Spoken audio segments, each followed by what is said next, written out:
CBC. CBC का full form होता है complete blood count.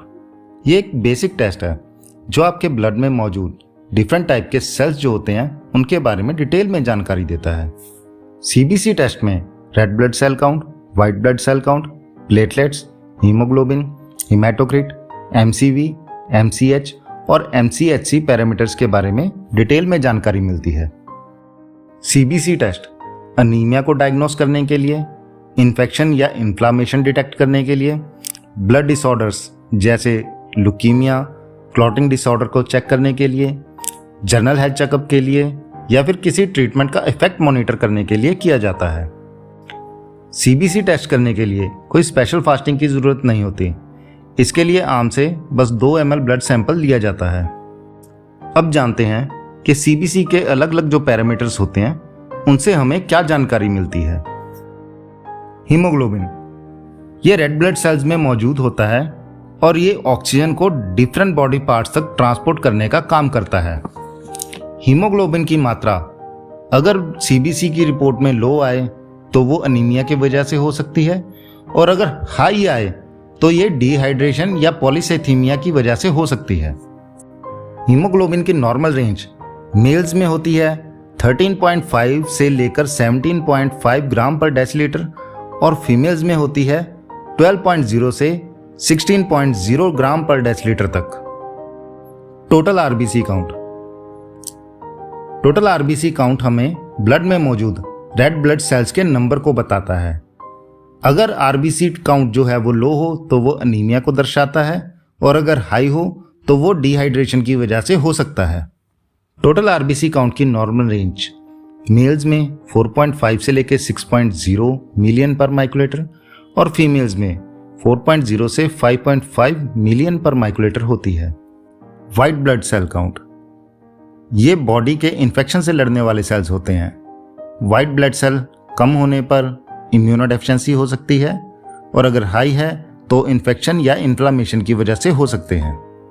Total WBC या फिर टीएलसी इसकी नॉर्मल रेंज होती है 4000 से 11000 सेल्स पर माइक्रोलीटर।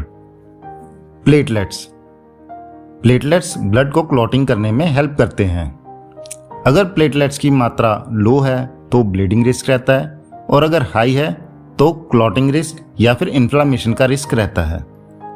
प्लेटलेट्स की नॉर्मल रेंज होती है 1.5 लाख से लेकर 4.5 लाख सेल्स पर माइक्रोलीटर।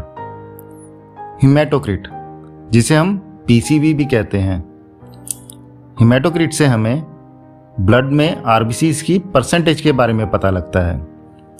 अगर हिमेटोक्रिट लो है तो अनीमिया की वजह से हो सकता है, और अगर हाई है तो वो डिहाइड्रेशन की वजह से हो सकता है।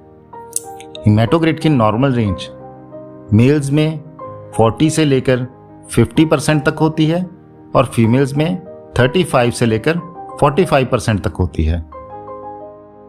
MCV mean cell volume.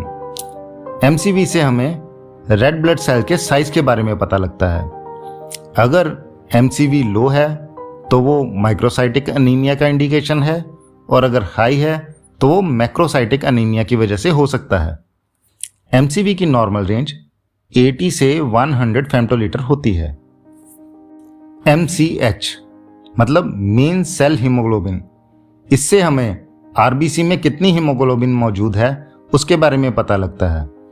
अगर एमसीएच लो है तो वो हाइपोक्रोमिक अनीमिया की वजह से हो सकता है। एमसीएच की नॉर्मल रेंज 27 से लेकर 33 पिकोग्राम तक होती है।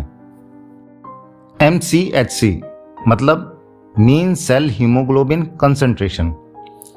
एमसीएचसी से हमें आरबीसी में मौजूद हीमोग्लोबिन की कंसंट्रेशन के बारे में पता लगता है। अगर एमसीएचसी लो है तो वो अनीमिया की इंडिकेशन देता है। एमसीएचसी की नॉर्मल रेंज 33 से लेकर 36 ग्राम पर डेसीलीटर होती है। आज के लिए बस इतना ही। आई होप आपको मेरी इस वीडियो में दी गई इंफॉर्मेशन अच्छी लगी होगी।